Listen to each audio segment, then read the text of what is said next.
ರೇಣುಕಾಸ್ವಾಮಿ ಕೊಲೆ ಪ್ರಕರಣದ ಆಧಾರಿತ ಬಾಸ್ ಚಿತ್ರ ಅಂತ ಆರೋಪ ಕೇಳಿ ಬರ್ತಾ ಇದೆ. ಈ ಚಿತ್ರ ರಿಲೀಸ್ ಆಗಬಾರದು ಅಂತ ದರ್ಶನ್ ಪತ್ನಿ ಕಾನೂನು ಹೋರಾಟಕ್ಕೆ ಇಳಿದಿದ್ರು. ಆದರೆ ಹೈಕೋರ್ಟ್ನಲ್ಲಿ ವಿಜಯಲಕ್ಷ್ಮಿಗೆ ಹಿನ್ನಡೆಯಾಗಿತ್ತು. ಇದರ ಬೆನ್ನಲ್ಲೇ ಬಾಸ್ ವಿರುದ್ಧ ಸುಪ್ರೀಂ ಕೋರ್ಟ್ಗೆ ಹೋಗೋದಕ್ಕೆ ವಿಜಯಲಕ್ಷ್ಮಿ ಸಜ್ಜಾಗಿದ್ರು. ಆದರೆ ಈಗ ಬಾಸ್ ರಿಲೀಸ್ ಇದ್ದ ವಿಘ್ನ ಕಳೆದಿದೆ ಅನ್ನೋ ಹೊತ್ತಲ್ಲೇ ಬಾಸ್ ಬಳಗಕ್ಕೆ ಮತ್ತೊಂದು ಶಾಕಿಂಗ್ ವಿಚಾರ ಸಿಡಿಲಿನಂತೆ ಅಪ್ಪಳಿಸಿದೆ.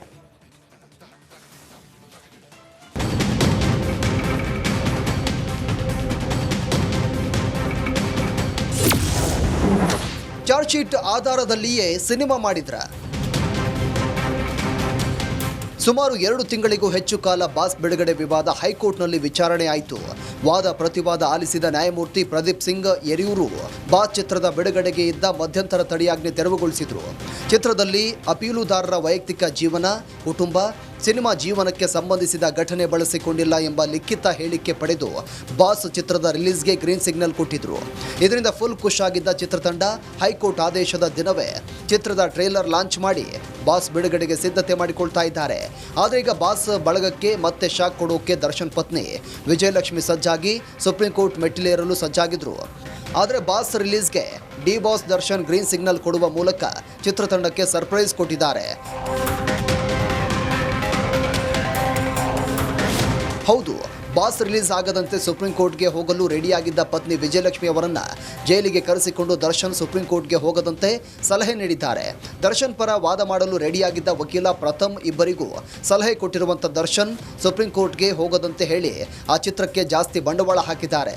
ಕನ್ನಡ ಸಿನಿಮಾ ಸಮಸ್ಯೆ ಮಾಡೋದು ಬೇಡ, ಆ ಸಿನಿಮಾ ರಿಲೀಸ್ ಆದರೂ ಸಮಸ್ಯೆ ಇಲ್ಲ ಅಂತ ಬಾಸ್ ಚಿತ್ರಕ್ಕೆ ತೊಂದರೆ ಕೊಡಬೇಡಿ ಅಂತ ಹೇಳಿರುವ ದರ್ಶನ್ ಜೈಲಲ್ಲಿ ಇದ್ರೂ ಕನ್ನಡ ಸಿನಿಮಾ, ಕನ್ನಡ ಚಿತ್ರರಂಗದ ಬಗ್ಗೆ ಕಾಳಜಿ ತೋರಿದ್ದಾರೆ. ಇದರ ಬೆನ್ನಲ್ಲೇ ಬಾಸ್ ಚಿತ್ರತಂಡ ಇದೇ ವಾರ ಬಾಸ್ ಸಿನಿಮಾ ರಿಲೀಸ್ ಮಾಡೋಕೆ ಸಕಲ ಸಿದ್ಧತೆ ಮಾಡಿಕೊಂಡಿದ್ದಾರೆ.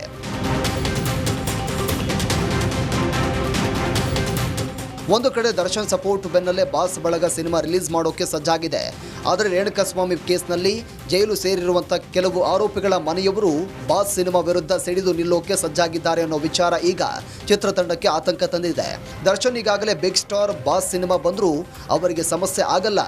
ಆದರೆ ಈ ಸಿನಿಮಾದಲ್ಲಿ ನಮ್ಮ ಮಕ್ಕಳನ್ನು ಯಾವ ರೀತಿ ತೋರಿಸಿರ್ತಾರೋ ಏನೋ, ಈ ಸಿನಿಮಾ ಬಂದರೆ ನಮ್ಮ ಭವಿಷ್ಯದಲ್ಲಿ ನಮ್ಮ ಮಕ್ಕಳಿಗೆ ಸಮಸ್ಯೆ ಆಗುತ್ತೆ ಅನ್ನೋ ಆತಂಕದಲ್ಲಿ ಚಿತ್ರ ರಿಲೀಸ್ ಆಗದಂತೆ ತಡೆಯಲು ಪ್ಲಾನ್ ಮಾಡಿದ್ದಾರೆ ಅನ್ನೋ ವಿಚಾರ ಈಗ ಚಿತ್ರತಂಡದ ನಿದ್ದೆಗೆಡಿಸಿದೆ.